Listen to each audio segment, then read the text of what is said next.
Hi friends, it's Amy. Welcome to my bookish life. Today I am bringing to you my TBR for middle grade March as well as some recommendations. So let's get to it. Middle grade March is next month. I'm so excited. I can't even. Krista from Books and Jams, Amanda from The Curly Reader, Katie from Life Between Words, and Jenna from Jenna Reads and Writes have come up with really great prompts. I'm excited. My merch is coming. Man alive. It's great. It's a great time to be alive. Here are the prompts. The group read is A Rover Story by Jasmine Warga. Now, I have already read A Rover Story by Jasmine Warga. I have loved it insanely so much. I have loved A Rover Story by Jasmine Warga. I am currently reading it to two of my classes. So I'm technically reading it twice. And I still love it. I am not sick of it. It is so cute and adorable. Resilience is a great character. I kind of feel like I can count this as my science fiction and dystopian because I will finish it in both of those classes during the month of March. However, I really have some science fiction dystopian that I'm looking forward to. I have The City of Ember. I have been wanting to read this for a really long time. This one is more dystopian, and 12-year-olds are assigned their work and things happen. I don't really know a lot about it. I know that it's beautiful. I know a lot of students have loved it, and this is definitely one that I would love to read. Also, I have Life as We Knew It. This would also count for the sky on the cover, as you can see, but this is about the world if the moon was struck by a meteor and suddenly the moon was closer to Earth, and what would happen and how life would change. And I've heard it's wonderful, and so that's a possibility. And another possibility is The Last Book in the Universe by Rodman Philbrick. This is another dystopian. Rodman Philbrick is one of my very favorite authors. Freak the Mighty is one of my favorite books. And only probably to the Outsiders by S.E. Hinton. I love Freak the Mighty so much. I love how Rodman Philbrick writes. And in this dystopian, books don't actually exist. I don't know who the main character's name is, but he's never really seen a book before because information just kind of gets downloaded inside of them. They have mind probe needles or something. Crazy, sad situation of affairs, and I am so here for it. So definitely sci-fi dystopian works for that. Now, I have already read this next book, but I highly recommend it if you are looking for a science fiction, and that is Space Case by Stuart Gibbs. This book is beautiful. It follows, Dashiell. Dashiell is the main character, and he is living on Moon Base Alpha. They are setting up the Moon Base colony to eventually be able to live on the moon. And it is so much fun. I really love it, and I absolutely think it's great. There's a murder on the moon base. Like it's a mystery. It's a science fiction mystery, and it's beautiful. It's so beautiful. Another one that I really love is Stowaway by John David Anderson. I don't have it. I couldn't find it at school when I was there today. This is the first book in the Icarus Chronicles, and scientists have discovered a rare, mysterious mineral on Earth, and other world life forms are fighting over having Earth on their side, and it causes this kind of war. Leo is the main character. He's living on the spaceship with his father and his brother, and suddenly his father is kidnapped off of the spaceship that they have been living on, and Leo does everything in his power to get his father back. It's so great. I just love it. It's beautiful. It touches on themes of knowing who your family is. There's a found family situation. It's just really great, and I really, really enjoyed it. So absolutely recommend Stowaway and Space Case if you're looking for great science fiction, dystopian, great choices. The next prompt is received an award that is not the Newbery or besides the Newbery. And so for that one, I am planning on reading Linked by Gordon Korman. This book has won 2 of the American Library Association awards, and it is about a group of friends, Link, Michael, and Dana. Link, Michael, and Dana, somebody sneaks into their school and draws a swastika. Dana is the only Jewish girl in the whole town. Michael is the one that finds it, and he's accused of drawing the swastika. And Link is the one who everybody expects is going to be able to find out who is responsible for that. So this definitely is one that I want to read just because it sounds very intriguing. One of my students read it last year and really, really enjoyed it. It came out in 2021 though, so I can't count it for that one. One that I loved is Mockingbird. This is a National Book Award winner. This book is about a 10-year-old, Caitlin. Her brother was killed in a school shooting, and she is neurodivergent, so it absolutely counts towards that prompt as well. And she is trying to navigate the world after this tragedy has struck, and she doesn't know how. This is a wonderful book to read with somebody else because it brings up a ton of thoughts and ideas and discussion points, and it's just a really beautiful book in and of itself. So definitely this is one that I would recommend if you're looking for a book that has won an award and you're possibly looking for one that will fit more than one prompt. This is definitely a good one for that. Another one I might read for that has won the Coretta Scott King Award, and it's called Heaven by Angela Johnson. I don't know a lot about this. I do know that I've had it on my classroom shelves for a really long time, and I have picked it up several times and looked at it and been intrigued by it. There's really no description on the back. It's really nothing. All I know is that it has won this award, and Angela Johnson is a really great author, so definitely might be one that I finally pick up. Then the next one is a book that is published within this year.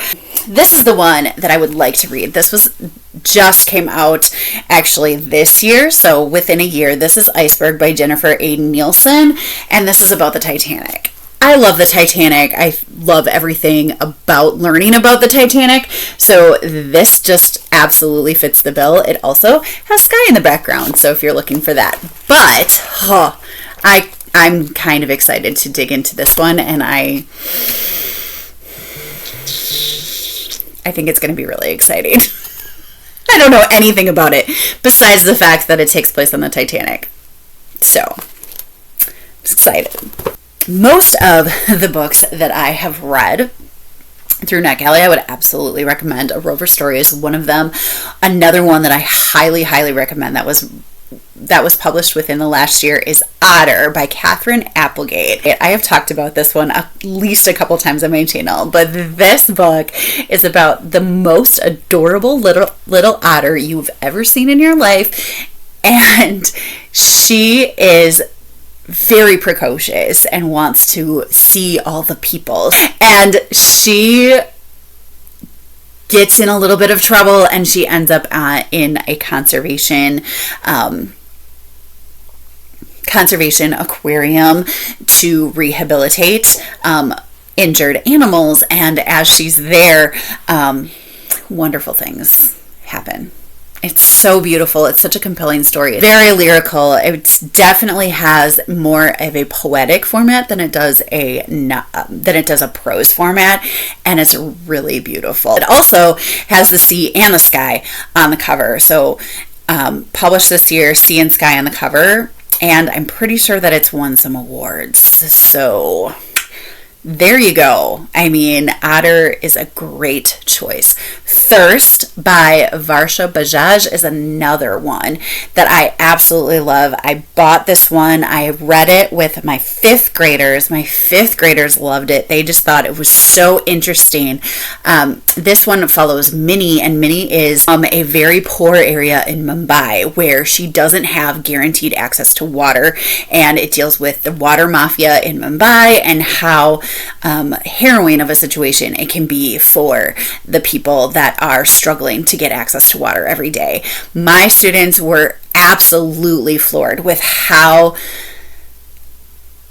prevalent it actually is to not have access to such a basic human need, to such a basic survival need. Brought up a ton of wonderful discussion. It was so good, so great, so great. I loved it. 110% recommend. The next prompt that I want to talk about is Sky or Sea on the cover. And so this is the one that is absolutely set in stone for me. I'm reading Sisters of the Neversea by Cynthia Leitich Smith. This is actually a book that I'm going to buddy read with Kelly from Cozy Reader Kelly. She had this kind of, she posted on Instagram that she was kind of thinking of reading this, and I was like, yes, sign me up. It was recommended to me by Lorelei Saverin when I got to interview her, and it just sounded wonderful. It's a Peter Pan retelling, modern day Peter Pan retelling, and I don't know much more about it, but I'm really excited. So definitely has the sky in it, and it has the word sea in it. So we see in the title. So we both decided that that definitely works. And that's what we're doing. In terms of recommendations, I've already given a couple, but one that I also want to give is Wonderstruck. So Wonderstruck by Brian Selznick. This is actually the naked hardback cover, but it's definitely the sky. This is a beautifully formatted book in that there's one story told completely through pictures and another story told completely through prose, and then they connect. And I absolutely loved this one. I read it several years ago, and I still think about how much I love it. I couldn't tell you the characters' names, but I loved how they came together, and it was, I mean, look at this. There was a museum element. It's a wonderful, wonderful story. The last prompt is neurodivergent character representation. In terms of what I want to read for that, it is The Many Mysteries of the Finkel Family. This I received from Bookshelf Thomasville with my Bookshelf Thomasville subscription, and I have never gotten to it. One of the sisters in the Finkel family is on the autism spectrum, and I am absolutely very intrigued by this. I just haven't gotten to it, and definitely feel like this should be the time, right? So this is on the docket for that prompt. However, I also am very much intrigued by Get a Grip, Vivi Cohen. This is also a book with the autism spectrum representation in it.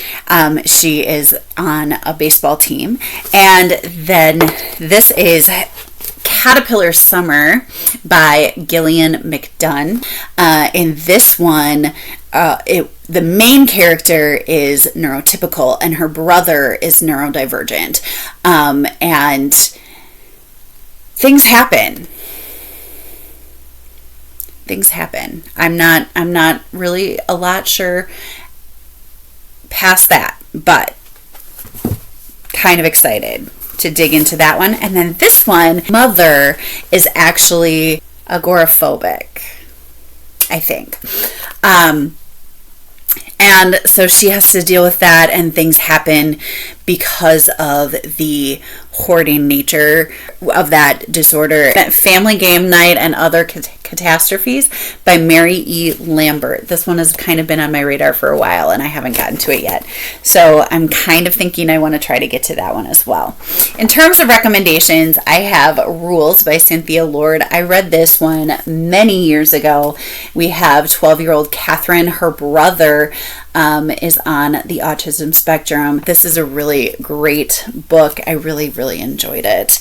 And another one that this is, just pretend, this is actually a memoir by Tori Sharp, a graphic memoir by Tori Sharp.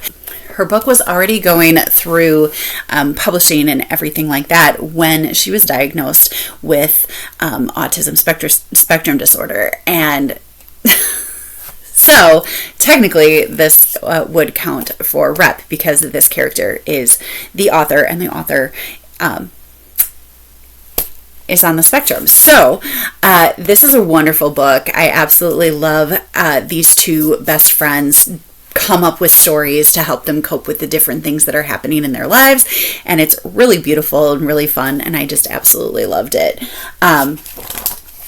And it won't take you long to read if you're looking for a short one, because it is a graphic novel memoir. So, lots of recommendations, lots of hopefuls for middle grade March. I also have some more that I want to do. These books, I don't really know if they fit any of the prompts, but I want to read them. This is The Boy Who Failed Show and Tell by Jordan Sonnenblick. This is a memoir. He has very little luck. He thinks he's like the least lucky person in the world. It's kind of a middle grade version of Alexander and the Terrible, Horrible, No Good, Very Bad Day. Is what I kind of take from that. It goes along with the theme for my silent book club that I participate in. It is luck. So an unlucky character or a very lucky character is kind of what we're looking for there. And so, or one that takes place in Ireland. But this definitely fits the bill. He feels very unlucky in life. So definitely one that I want to get to in the month of March. This book I just have been waiting to read for a really long time. This is All the Broken Pieces by Anne E. Berg. It is a novel in verse, and it takes place during the Vietnam War, I think. There's no description on the back. So I can't refresh my memory, but I think it takes place during the Vietnam War. And I really have enjoyed books that I've read by Anne E. Berg before. Unbroken was one that I read. Yeah, Unbroken was one that I read for middle grade March previously. And I love novels in verse, and I definitely wanted to have a novel in verse somewhere in my list of books to read next month. So this is definitely going to be on the docket that I would like to read, but I don't know that it fits any of the prompts. And then another one that I definitely want to read is Upside Down in the Middle of Nowhere. And I want to read this one because it goes to my Read Your Bookshelf challenge, where I need a book that starts with the next letter in the alphabet that my last book started with. So I read the reading list last month for Read Your Bookshelves, and so I have to read TU. So Upside Down in the Middle of Nowhere is the one that I want for that, and I'm really intrigued by this one because it is historical fiction about Hurricane Katrina. Which just does not seem all that historical, I know, but I'm very excited to dig into this one as possibly being my Read Your Bookshelf challenge. The other challenge that I dig into monthly is the Buzzwordathon, and Secret is the buzzword. I haven't figured that one out yet. So if you have a middle grade book that has the word secret in it, see, I'm kind of wondering if mystery would count as a secret. But I don't know. If you can think of a middle grade that has secrets in it for the Buzzword Reading Challenge, I would really appreciate it because I don't know what I'm doing for that yet. So, those are the recommendations I have for you. Let me just grab a stack of the books that I'm hoping to read. I would do some more. Okay. I mean, I can for sure get to this many books, right? I would love to know if you are participating in Middle Grade March and what you are hoping to read for that. Let me know down in the comments. I love to hear from you. Also, I would love it if you would like or subscribe. I hope you're finding something wonderful to read. And until next time, happy reading. Bye.